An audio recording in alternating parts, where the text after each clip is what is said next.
ঝালকাঠিতে জেলা আইনজীবী সমিতির সাবেক সভাপতি ও সম্পাদক সহ আওয়ামীপন্থী ১৬ আইনজীবী সদস্য পদ বাতিল করেছে বর্তমান কার্যনির্বাহী পরিষদ।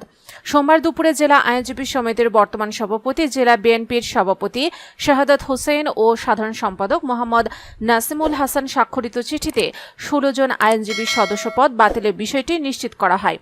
তবে কি কারণে বা সমিতির গঠনতন্ত্রের কোন ধারা অনুযায়ী তাদের সদস্যপদ বাতিল করা হয়েছে তা চিঠিতে উল্লেখ করা হয়নি।